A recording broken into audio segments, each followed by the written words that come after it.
अस्सलाम वालेकुम dear students, how are you all? This is me Afia Shams and आज के लेक्चर के साथ एक दफ़ा फिर आप लोगों के साथ हूँ। I am just sharing the link of the lecture with my students. वैसे तो इट्स रिकरिंग मीटिंग और उनको पिछली मीटिंग आईडी पे ही आ जाना चाहिए, but you know they are always waiting कि दोबारा से लिंक शेयर हो तो ही हम ज्वाइन करें। सो there you go. I have shared the link with my students and I hope so shortly they will join the lecture. And जब तक students join करते हैं, let me tell you कि आज की हमारा topic क्या होगा. Today's topic is contractions. Contractions are very important when it comes to speaking and especially the day-to-day informal speaking. उसमें contraction का use बहुत होता है. Contractions are the words जिनको हम दो से तीन वर्ड्स को कंबाइन करके एक शॉर्ट वर्ड जो हम बना लेते हैं। शुमाइला आ गई हैं। अस्सलाम वालेकुम शुमाइला, हाउ आर यू? अस्सलाम वालेकुम शुमाइला, कैसी हो? Sonia has joined me and I'm accepting the request of everyone. So Shmaila and Sonia are here. Hello, how are you? You can unmute yourself and talk to me. I really encourage my students to talk to me, to speak, and that is the only way you can learn speaking, to speak and to listen. Assalamu alaikum Sonia. Assalamu alaikum Shmaila. How are you? Walaikum salam, ma'am. I am good. What So about you? अल्हम्दुलिल्लाह I am good. अच्छा सोनिया, मैंने आप लोगों की practice सुनी थी and I share that in the group to encourage others. That was really wonderful. I really admire you and Rozina for that. Thank you, ma'am. That is the only way you can learn speaking. Hello Shmaila, how are you? Yes, who ma'am. who is this honor? Who is this, uh, the honor ID? Who is this? Good, Samak, sir. Assalamu alaikum. I am not recognizing you, the one who has joined me with the ID name Honor. Please give me your introduction because आप first time class में enter हुए हैं and I have no idea who are you.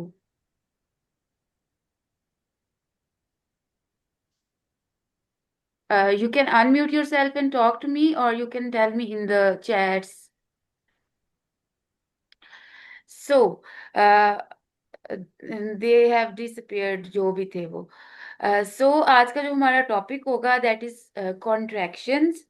ठीक है, contractions are very important in speaking, specially day to day speaking and casual writing. ठीक है, जो formal writing होती है उसमें हम कॉन्ट्रैक्शंस अवॉइड करते हैं। कॉन्ट्रैक्शंस वो होते हैं जो हम दो तीन लफ्जों को मिला के एक लफ्ज बना देते हैं। फॉर एग्जाम्पल, हम इट इज की बजाय इट्स यूज करते हैं, यू आर की बजाय यू आर, ठीक योर। ठीक है, कुड हैव की बजाय कुड हैव। इस तरह के जो वर्ड्स होते हैं, गोइंग टू की बजाय गोना, वांट टू की बजाय वॉना। और ये हेलो। स्पीकिंग, जी हेलो, ये जो है ना, इनको इस तरह के जो लफ्ज होते हैं उनको हम बोलते हैं कॉन्ट्रैक्शंस। रोजीना, एक दफा फिर ग्रुप में मैसेज कर दे कि जिन लोगों ने ज्वाइन करना है वो जल्दी से ज्वाइन कर लें so that I start the lecture. ठीक है,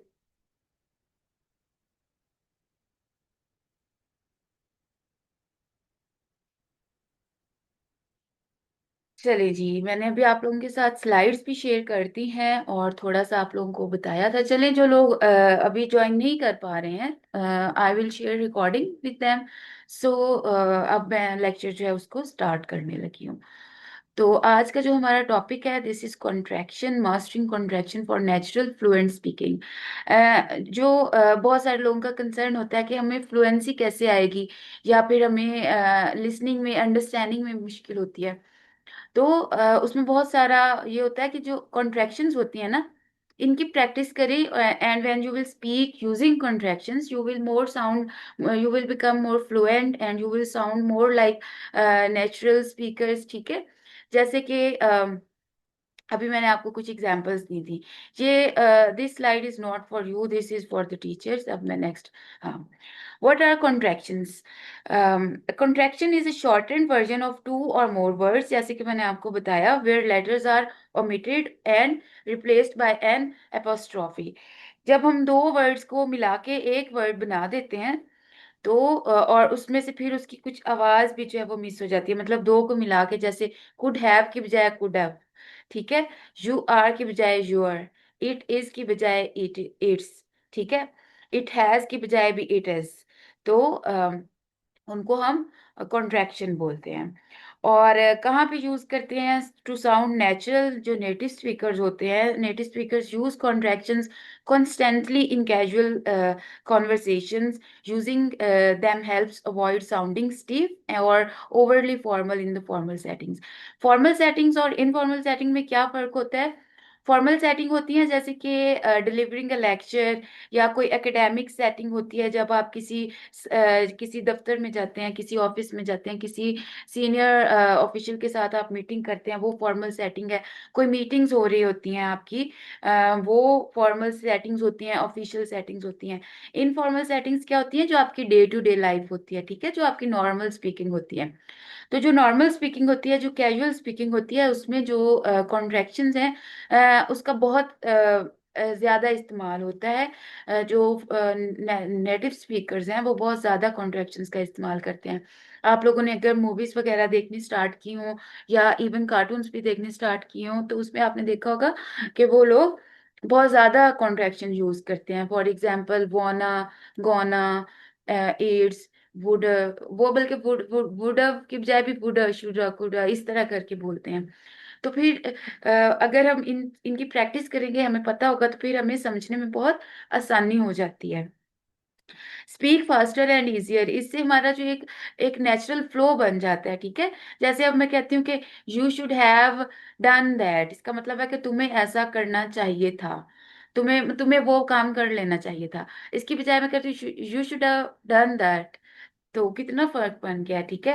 I am going to deliver a lecture, ये एक फॉर्मल स्पीकिंग है।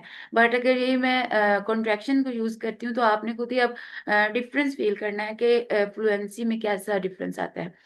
I am going to, I am को भी हम आई एम कर देते हैं, ठीक है। एक मैं वैसे फॉर्मल स्पीकिंग से स्पीकिंग से आपके सामने बात करूंगी, फिर इनफॉर्मल में।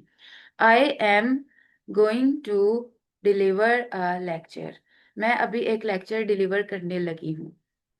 इसी को अगर मैं कॉन्ट्रैक्शन यूज कर, दो कॉन्ट्रैक्शन यूज करके इसको कंसाइज थोड़ा करती हूँ, तो it will sound like more natural, more fluent और छोटा। आई एम की बजाय I am gonna deliver a lecture. Feel the difference, क्या डिफरेंस आता है कॉन्ट्रैक्शन यूज करने में। अभी हमें अनीला ने ज्वाइन किया है, तो अनीला के लिए मैं थोड़ा सा रिवाइज करना चाहूंगी सारा जो सब्जेक्ट अभी तक हमने कवर किया है। तो Aneela, first of all welcome to the lecture. और आपने एक दो लेक्चर्स मिस किए हैं, आपको मिस नहीं करने चाहिए। You should attend all the lectures. और मैं बिल्कुल नोट करती हूँ कि कितने लोग प्रेजेंट थे और कितने लोग नहीं। और सेकेंडली ये कि आज हम कॉन्ट्रैक्शंस पढ़ रहे हैं। कॉन्ट्रैक्शंस जो होते हैं वो उन वर्ड्स को कहते हैं जो हम दो या दो लफ्जों को मिला के एक लफ्ज बनाते हैं, और ये किस लिए यूज होते हैं? To sound more fluent. जिस तरह से इट इज की बजाय हम स्पीकिंग में इट्स यूज कर लेते हैं, इट हैज की बजाय हम यूज करते हैं इट इज, ठीक है। गोइंग टू की बजाय हम यूज करते हैं गोना, वॉन्ट टू की बजाय हम बोलते हैं wanna, I want go out, इस तरह करके, ठीक है। ये हमें हेल्प करते हैं to sound natural, to speak faster and easier and improve comprehension. जब हमें रिकग्निशन होती है, हमें पता होता है कॉन्ट्रैक्शंस का, तो फिर हम जब कोई दूसरों को सुनते हैं, तो हमारी इससे लिसनिंग भी इम्प्रूव होती है, ठीक है। इससे हमें अच्छी समझ आती है। जो भी हम कोई मूवी देखेंगे, किसी को बोलता हुआ सुनेंगे, तो that will be really helpful for us. तो कुछ एग्जाम्पल हैं जो मैंने भी आपको तीन चार दफा पहले भी बताई हैं। जैसे ईट्स है, ठीक है। अब ये ईट्स है और ये ईट्स है, दे आर डिफरेंट, ठीक है। ये इस मैं नेक्स्ट आपको बताऊंगी। गोइंग टू की बजाय गोना, वांट टू की बजाय वाना, यू हैव की बजाय यू हैव, ठीक है। इनको हम लिखने में भी शॉर्ट लिखते हैं और बोलने में भी फिर हम इनको जरा फ्लुएंटली बोल देते हैं, एक ही लफ्ज बना के इकट्ठा बोल देते हैं। अब हम देखते हैं स्टैंडर्ड कॉन्ट्रैक्शंस क्या होती हैं। तो basically there are different types of contraction, ठीक है। और इन सब का आपको पता होना चाहिए। और वैसे ये है कि इनके नाम याद करना आपके लिए, if you are interested in just improving your speaking, तो ये नाम जो है they are just for your knowledge, ठीक है। But if you are interested in pursuing some academic things like जैसे डिफरेंट एंट्री टेस्ट होते हैं आजकल, एमएसएन का एंट्री टेस्ट होता है या कोई और एंट्री टेस्ट होता है, तो फिर उस कॉन्टेक्स्ट में आपको इनका नॉलेज होना चाहिए, दैट इज वेरी हेल्पफुल। क्योंकि इस तरह की जो चीजें होती हैं वो एमसीक्यूज में आ जाती हैं, जो इंग्लिश का पोर्शन होता है ना, डिफरेंट तरह के टेस्ट जो होते हैं, तो उनमें ये चीजें भी जो है ये पूछी जा सकती हैं और ये आपके लिए हेल्पफुल होंगी। तो दैट्स वाई मैंने इनको जरा ऐड कर दिया है। बट ये द मेन थिंग हेयर इस क्लास को लेके जो इम्पोर्टेंट चीज ये है कि अगर आपको ये नहीं भी पता होगा क्या पॉजिटिव कॉन्ट्रैक्शन है, क्या नेगेटिव कॉन्ट्रैक्शन है, क्या मॉडल कॉन्ट्रैक्शन है, उस झंझट में आपने खुद को बहुत ज्यादा नहीं थकाना। The key point here is that कि आपको पता होना चाहिए कि यू हैव का शॉर्ट है यू हैव, उस वो कौन सी टाइप है, ये आप ना भी याद करें तो दैट इज एब्सोल्युटली फाइन, ठीक है। बस ये सिर्फ आपके नॉलेज के लिए दिया है, इसको देख के आप लोगों ने परेशान नहीं होना कि इतनी ज्यादा हम क्या करेंगे, ठीक है। बस आपने इनके यूज पे देना है ध्यान। चलें जी। पॉजिटिव कॉन्ट्रैक्शंस वो होती है जो प्रोनाउन और वर्ब के साथ मिला के बनाते हैं हम, ठीक है। जैसे कि आई एम जो है, इसको हम बीच में ये अपोस्ट्रॉफी, ये जो आप ये देख रहे हो ना, ये कॉमा सा, इसको हम कहते हैं अपोस्ट्रॉफी, ठीक है। एक मिनट। हाँ, ये जो आप देख रहे हो ना, ये वाला ये जो छोटा सा ऊपर कॉमा हमने डाला, इसको हम इंग्लिश में बोलते हैं apostrophe साइन, ठीक है।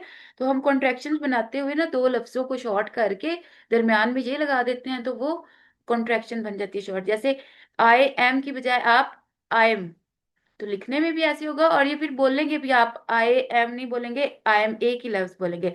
I am so glad, I am, इसको हम I am so glad you could come, मुझे बहुत खुशी है कि तुम आई, ठीक है। यू आर की बजाय यू आर, ठीक है। You are doing a great job. अब देखिए फ्लुएंसी में फर्क आया ना, एक था you are doing a great job, दूसरी तरफ आपने कहा you are doing a great job. और ये जो है ना, इसमें आर की जो साउंड होती है बोलने में, वो बहुत ज्यादा आपने करोड़ के नहीं बोलना, ठीक है। थोड़ा सा मतलब आर, ऐसे पूरा आर बोलने की भी जरूरत नहीं, यू आर मतलब यू आर ऐसे, you are doing great job, पूरा आर बोलने की जरूरत नहीं है इसमें, ठीक है। You are doing a great job, you are doing a great job, ठीक है। That's how you become fluent. He और शी जो है, इट, ही शी और इट, हैज को भी हम, जो हैज होता है ना, ये वाला हैज, इसको भी हम शॉर्ट करके पोस्ट्रॉफी लगाते हैं और फिर शी हैज की बजाय या शी इज की बजाय हम शी इज। अब इज और हैज दोनों को जब हम शॉर्ट करते हैं ना, ठीक है, ओमिट करके जब हम कॉन्ट्रैक्शन बनाते हैं तो बस एस ही लगाते हैं, शी। अब ये हमें खुद पता चल जाता है अकॉर्डिंग टू द सेंटेंस कि इसमें क्या आएगा। जैसे अ, यहाँ पे अब शी इज है, she is late for the meeting, ठीक है। और हैज भी होता है ना, जैसे she has a she has a book, she has read a great book, तो हम उसे she is read a great book, ठीक है।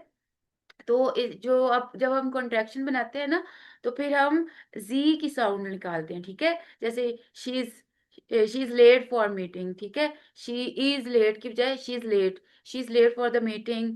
इट्स बिन, और ये जो है ये इट हैज है, इट हैज को हमने कॉन्ट्रैक्ट करके लगा दिया, तो it has been a long day, it's been a long day, ठीक है। कि बहुत, जब हम कहते हैं ना कि आप किसी से पूछते हैं, आप कल जब आप आपस में बातें करोगे और एक दूसरे से पूछोगे कि हाउ वाज योर डे, और आप ये कह सकते हो कि it is been a long day, that means कि आप सुबह से काम कर रहे हैं, बहुत बिजी डे था, it is been a busy day, या it is been a long day. अब इसको आप नोट डाउन कर लो, कल की स्पीकिंग में आपने ये बोलना है। It has been a long day means कि बहुत लंबा दिन था, आई एम स्टिल वर्किंग, मैंने कोई टेस्ट नहीं किया।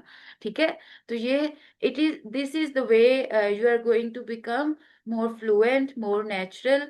और ये चीजें सीख के फिर आपको it will be helpful for you to understand in listening. ठीक है, वी आर, वी आर की बजाय वी आर, और अब वी आर है ना, we are, we are heading out for lunch.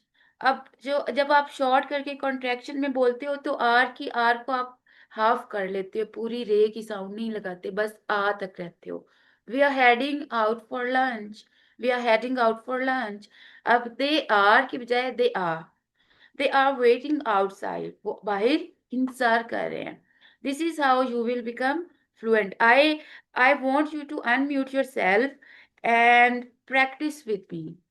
जो आप खुद को अनम्यूट करें, और let me just attach the charger. ठीक है, लैपटॉप की बैटरी लो हो रही है, तो आप लोग खुद को अनम्यूट करें और मेरे साथ ना अब इसको रिपीट करें। ठीक है, मेरे साथ इसको रिपीट करें। चलिए, अब मैंने चार्जर अटैच कर दिया है, तो we can continue our lecture.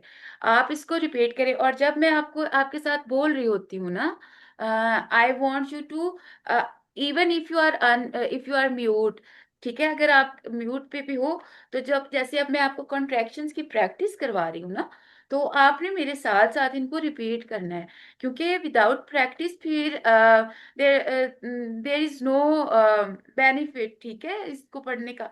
तो मैंने परसों भी आपको बताया था कि एक टेक्निक होती है लर्निंग में, स्पेशली लैंग्वेज की लर्निंग में, एक टेक्निक होती है जिसको हम कहते हैं मिररिंग। तो मिररिंग का मतलब है कि जब आप किसी को सुन रहे होते हो, जो कोई इंग्लिश बोल रहा हो, या जैसे अब मैं बोल रही हूँ, तो आपने मेरे साथ you should repeat after me. ठीक है, अब आपने मेरे साथ रिपीट करना है। I want you to unmute yourself, but even if you are on mute, repeat after me, because without repeating कोई फायदा नहीं होगा। देखिए, अब हम रिपीट करते हैं। आई एम को आपने कहना है I am so glad you could come. जब मैं कंप्लीट कर लूंगी उसके बाद आप बोलोगे I am so glad you could come. I am so glad you could come. हाँ, यू कुड। अब देखिए, ये जो सी की भी साउंड होती है, ये थोड़ी सी खे वाली इंग्लिश में होती है, कुड कम। ठीक है, आहिस्ता आहिस्ता इसको इम्प्रूव करना है। उसके बाद है यू आर, को हमने अब बनाना है your. You are your, you are doing a great job. अब आप रिपीट करें, you are doing a great job. You are you are doing a doing a great job. Good, your. ठीक है, अब यहाँ पे हमारा फोकस क्या था, यू आर को हमने क्या कहना था, हमने यू आर की You बजाय are. You are. ठीक है, You इसमें are. हाँ, मतलब योर एक होगा जब आप जब हम अब दो तरह का अब ये जो इट्स और योर जो है ना, ये दो तरह की कॉन्ट्रैक्शंस होती है, लास्ट स्लाइड में बताऊंगी। लेकिन यहाँ पे जो अब आर है ना, यू आर, इसमें जब हम कॉन्ट्रैक्शन बनाएंगे ना, तो हम आर को टोटली मतलब बहुत मिनिमाइज कर देंगे, इवन के वो आर की बजाय सिर्फ आ की आवाज आएगा, की आनी चाहिए। ठीक है, you are doing a great job. ठीक है, चले, इकरा ने हमें ज्वाइन किया है। अस्सलाम वालेकुम इकरा, आई होप सो कि आप बिल्कुल ठीक होंगे। और मैं इकरा के लिए थोड़ा सा रिपीट करती जाऊं कि हम आज हम क्या पढ़ रहे हैं। इकरा, जैसे आपका भी मेजर कंसर्न था कि मैम फ्लुएंसी में हेल्प नहीं होती, तो आज का जो ये लेक्चर है, this is really important in terms of getting fluency in your accent. और आज हम पढ़ रहे हैं contractions. Contractions are the words जो कि हम दो वर्ड्स को मिक्स करते हैं and we make a short form. और ये कॉन्ट्रैक्शंस यूज होती हैं स्पेशली स्पीकिंग में, जो कि casual day to day speaking होती है। फॉर एग्जाम्पल, आई एम की बजाय हम यूज करेंगे I am.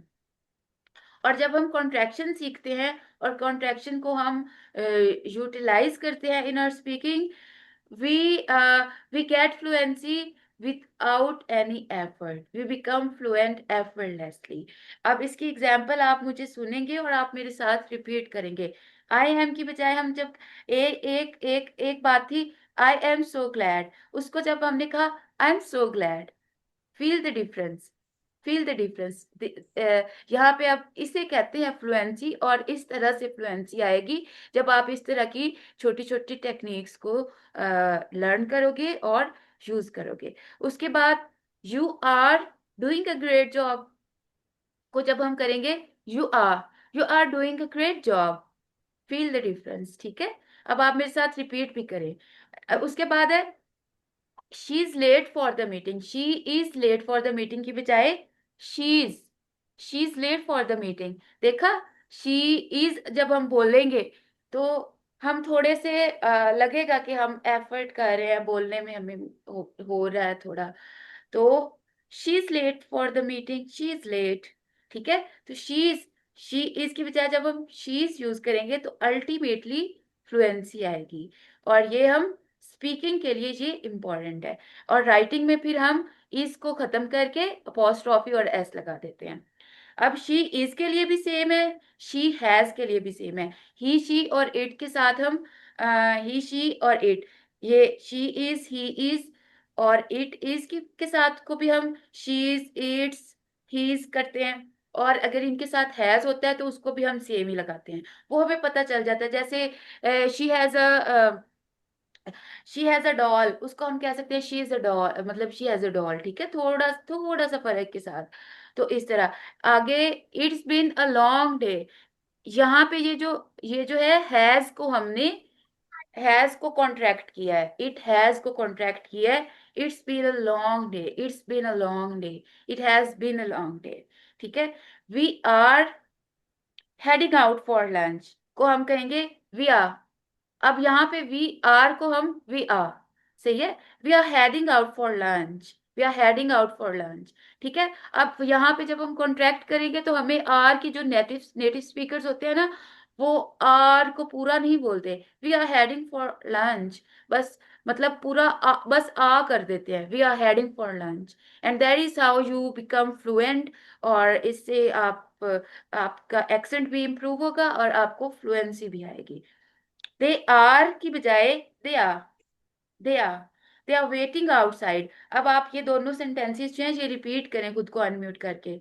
We are heading out for lunch, they are going, they are waiting outside. So it's now your turn. They are heading out for lunch. Good, They are waiting outside. Good. अब आप खुद एक दफा इसको पूरा बोलें without contraction और फिर कॉन्ट्रैक्शन के साथ बोलें। You will feel the difference कि कितना फर्क आ रहा है फ्लुएंसी में। But at this, Heading out for. सही, जी रिपीट करे करें, They I are am heading listening. outside. And They with are waiting outside. ये आपने बोला है कॉन्ट्रैक्शन के बगैर। अब कॉन्ट्रैक्शन के देखिए, दे आर है विदाउट कॉन्ट्रैक्शन।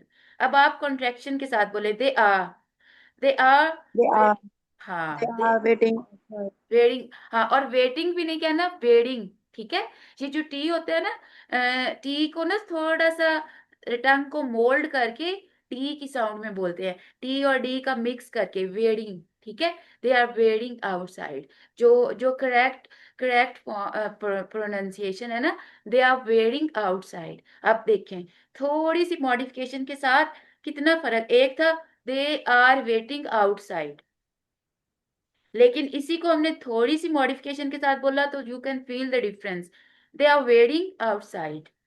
इकरा देख रहे हैं ना किस तरह से हमने एक्सेंट और फ्लुएंसी को किस तरह की एक्सरसाइजेस करके इम्प्रूव करना है। अब आप लोगों को पता चल रहा है ना। चले, let's change your speaking partner Iqra, let's change your speaking partner, no worries. So should I, अब मैं आगे चलूं, अगली स्लाइड पे चलूं। So this Yes, is, ma'am. हाँ, ये जो कॉन्ट्रैक्शंस हैं, ये कॉन्ट्रैक्शन कुछ छोटे छोटे सेंटेंसेस डेली लाइफ के जैसे पिछले हमने डायलॉग्स में कुछ चीजें, कुछ फ्रेजेस, कुछ सेंटेंसेस सीखे थे, वो सीखे, उनको यूटिलाइज करें। उसके साथ ये कॉन्ट्रैक्शन सीखें और थोड़ी सी एक्सेंट की मॉडिफिकेशन ऑन डेली बेसिस, ठीक है। जैसे आज हमने देखा कि हमने वेटिंग की बजाय वेडिंग बोलना है, जो आप वेडिंग, ठीक है, इस तरह करके। तो इस तरह की हम्म, माइक्रो माइक्रो मॉडिफिकेशंस करते करते हम इम्प्रूव होते जाएंगे। और इम्प्रूवमेंट हमेशा मिनी स्टेप्स और माइक्रो मॉडिफिकेशन से आती है। अगर हम कहें कि आज ही हम ओवरनाइट हम कुछ करेंगे, तो that is that is not possible, that is impossible. वो खुद को आप धोखा दे रहे होते हैं, और जो इस तरह कहते हैं वो भी स्कैमर्स होते हैं। सो नेक्स्ट स्लाइड पे चलते हैं हम। ये अभी हमने देखी थी कुछ पॉजिटिव कॉन्ट्रैक्शंस। अब हम देखते हैं कुछ negative contractions. Again this is just for your general knowledge, ठीक है।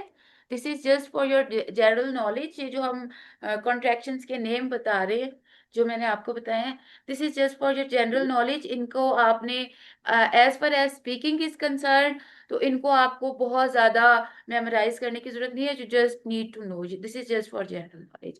But if you are aspiring for any test such as MSN entry test or other entry tests, या इस तरह की कोई ये जो भी जॉब के टेस्ट होते हैं जहाँ पे इंग्लिश का पोर्शन होता है, तो वहां पे इस तरह की छोटी छोटी जो चीजें होती है ना, वो एमसीक्यूज में पूछी जा सकती हैं। तो दैट्स वाई मैं फिर इस तरह की चीजों को टोटली ओमिट नहीं करती।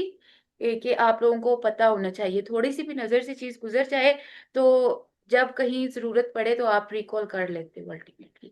सो these are negative contractions. Negative contractions क्या वो होती हैं, जब मतलब हम नॉट, जहाँ पे मतलब नेगेटिव नाम से ही जाहिर है, नॉट को वर्ब और नॉट होता है, उसको हम शॉर्ट करके एक लफ्ज बनाते हैं। जैसे डू नॉट को हम कहते हैं डोंट, आई डोंट नो। और इसको हम डोंट को भी फिर हमने डोंट नहीं बोलना होता, जो सही स्पीकिंग होती है डोंट, आई डोंट नो, ठीक है। जो ये है ना डोंट डोंट, ये हमें इसको जो जो पढ़ते हैं, जो जो बोलते हैं ना, जो जो इंग्लिश स्पीकर्स बोलते हैं, वो इसको बोलते हैं डोंट नो, इस तरह करके आई डोंट नो, ठीक है। आगे स्पीकिंग में मतलब राइटिंग तक हमें इतना पता होना चाहिए, लेकिन as far as fluent and clear speaking is concern, तो ये टी बिल्कुल ही, टी की साउंड बिल्कुल ही खत्म हो जाती है। कॉन्ट्रैक्शंस में लास्ट वर्ड की मोस्टली साउंड जो है ना, वो बिल्कुल ही ओमिट हो जाती है। जैसे आर भी ओमिट हो जाता है, आ, यू आ, ठीक है। तो इस तरह ये टी बिल्कुल ओमिट कर देते हैं जो इंग्लिश स्पीकर्स होते हैं बोलते हुए। आई डोंट नो को वो कहते हैं I don't know, I don't know, क्योंकि आगे भी ये है, तो इस तरह वो इस तरह बोलते हैं, ठीक है। ये पूरा बल्कि नो को भी वो डोंट नो को मिला के आई डोंट नो को बजाय आई डोंट नो, समझ रहे हो आप, आई डोंट नो। अब आप जब सुनोगे ना, मूवीज वगैरह में देखोगे, तो आपको रियलाइज होगा कि this is how they speak. But again in formal settings, जो फॉर्मल सेटिंग्स में ऐसे आपने नहीं बोलना होता। फॉर्मल सेटिंग्स में आपने आई डोंट नो ही बोलना है, ठीक है, या आई डू नॉट नो। और दूसरा, एक और यहाँ पे एक और इम्पोर्टेंट बात है, जो इंग्लिश स्पीकर्स होते हैं in their daily life speaking, ठीक है, नॉर्मली तो वो कहते हैं आई डोंट नो।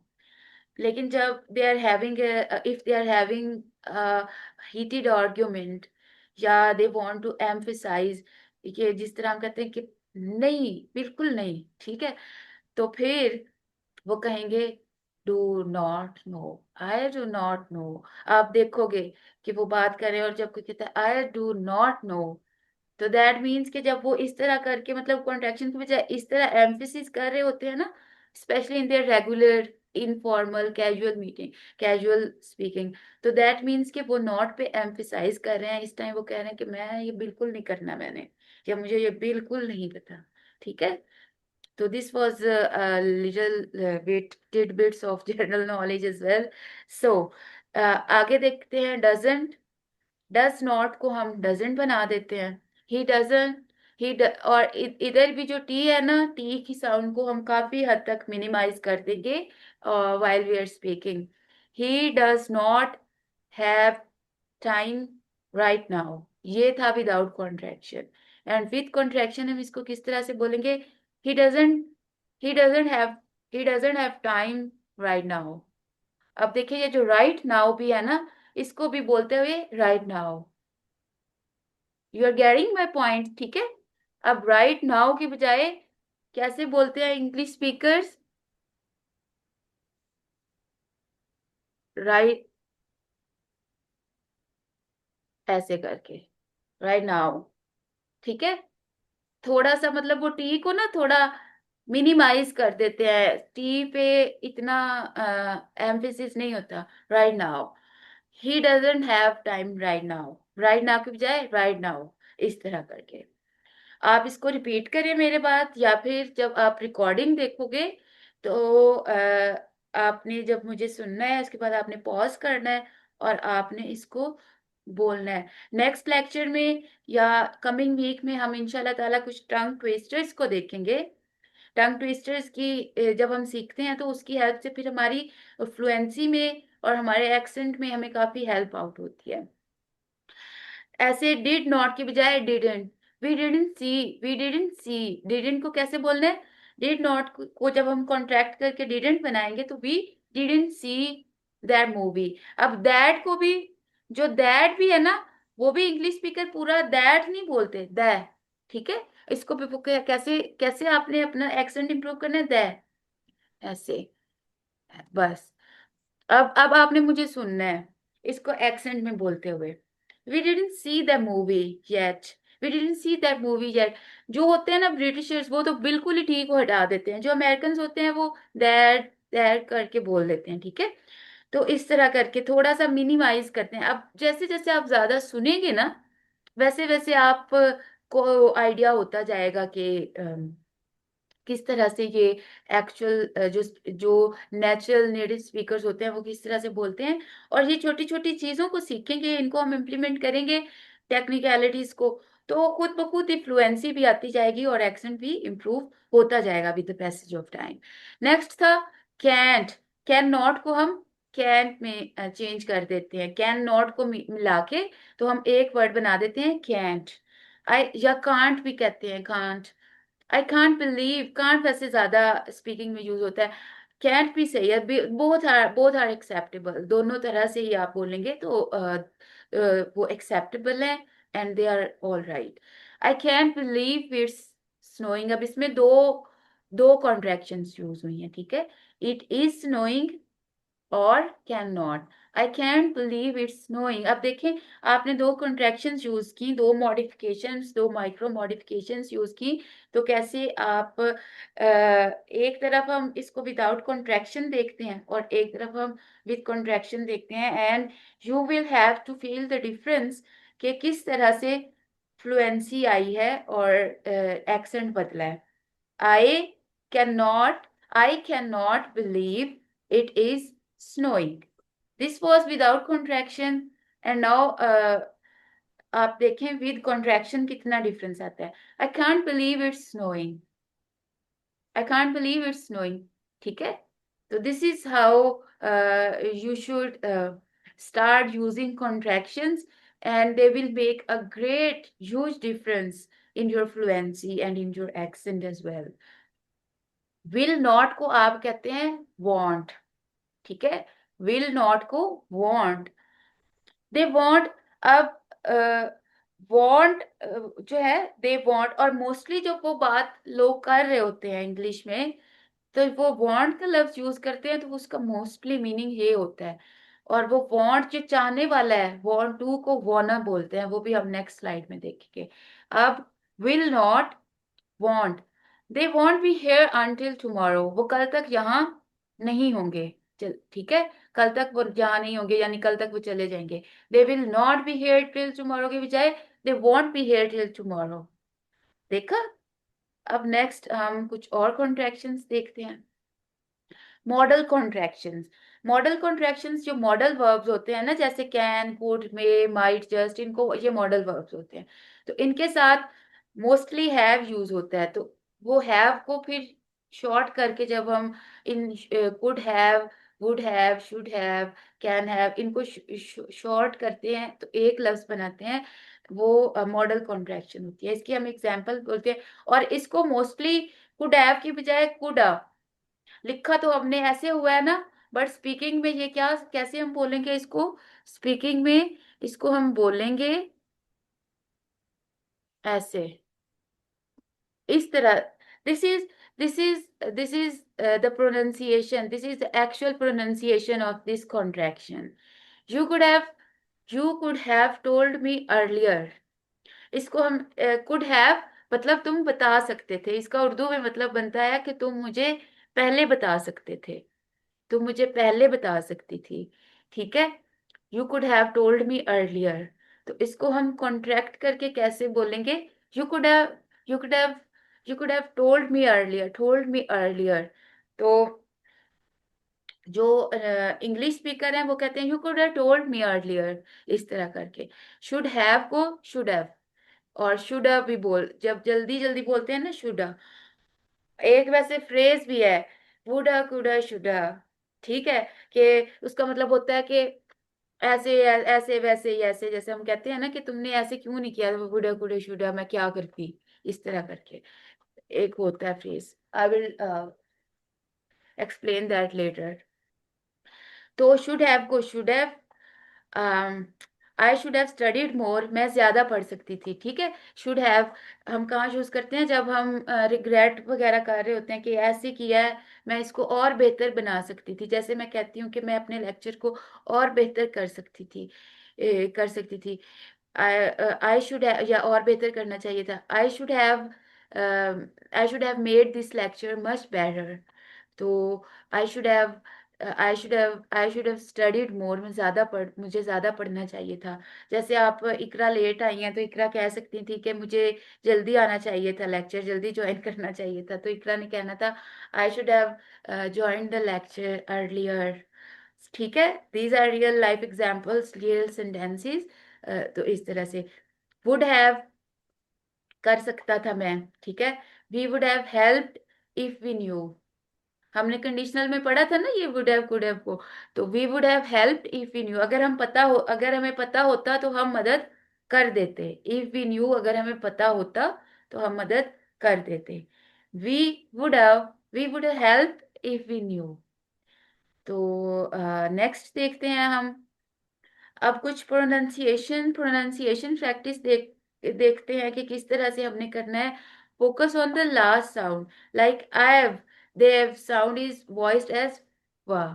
मैंने जैसे आपको बताया शुड हैव। ठीक है, इस तरह ही is can be pronounced with G, हमने क्या इट्स। ठीक है, तो थोड़ी सी मैंने आपको बताया था ना कि जो लास्ट है एस टी, इनको थोड़ा सा मिनिमाइज कर देते हैं। और फॉलोइंग अ वॉल, ठीक है, ये बकवास है, इसको आप ना देखें। बस अभी आप ये वॉल कॉन्सोनेंट इस तरह की बकवास में नहीं पढ़ना आपने, दे आर कंफ्यूजिंग। आपने जस्ट आवाजों पे गौर करना है और किस तरह से हम उनको बोल रहे हैं, क्योंकि इस तरह की जो ग्रामेटिकल निटी होती है वो, उसमें हम पढ़ना पढ़ना जब पढ़ते हैं तो फिर हमें एक्चुअल लर्निंग से हम काफी डीरेल हो जाते हैं। couldn't the final T is often not fully released in natural speech। ये हम ऑलरेडी बहुत ज़्यादा प्रैक्टिस भी कर चुके हैं इस लेक्चर में, और I have demonstrated with examples as well. और मिनिमल पेयर्स होते हैं, जैसे कि contrast full form with the contracted form to highlight the sound difference। for example, they are versus they are, I I would versus I'd। ठीक है, इस तरह करके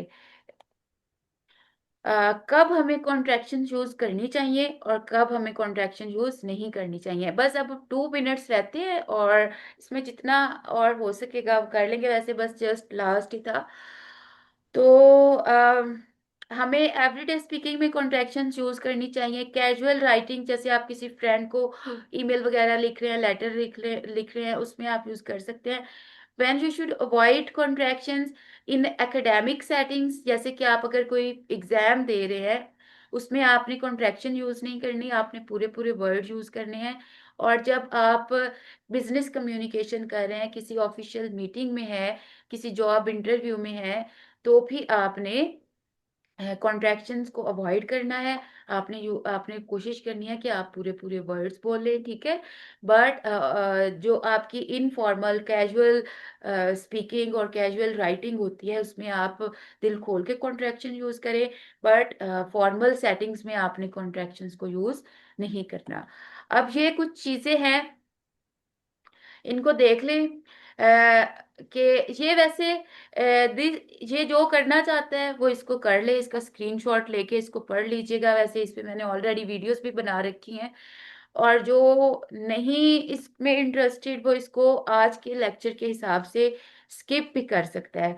कुछ ऐसे होते हैं जो मिक्स अप कॉन्ट्रैक्शंस होती हैं, जैसे कि इट हैज और इट इज। इस दोनों के लिए हम इट्स, स्पीकिंग में तो हम इट्स ही यूज करेंगे। सो हमें पता है कि इट हैज के लिए भी इट्स यूज हो सकता है, इट इज के लिए भी यूज हो सकता है। But as far as writing is concern, ये एग्जाम्स में आ जाता होता है कि अपोस्ट्रॉफी वाले और विदाउट अपोस्ट्रॉफी वाले इट्स का क्या फर्क है। तो जिसमें अपोस्ट्रॉफी नहीं होती वो पोजेसिव नाउन होता है, जैसे this dog has wet its tail, ठीक है। इट्स जब किसी की मलकियत के लिए यूज होता है तो वहां पे अपोस्ट्रॉफी नहीं होता। लेकिन जब हम इट इज या इट हैज को शॉर्ट करते हैं तो तब हम बीच में अपोस्ट्रोफी लगाते हैं। तो ये स्पीकिंग में इंपॉर्टेंट नहीं है, क्योंकि स्पीकिंग में हमें इस चीज से कोई कंसर्न नहीं है कि either there is apostrophe comma और नॉट, हमने इट्स ही बोलना है।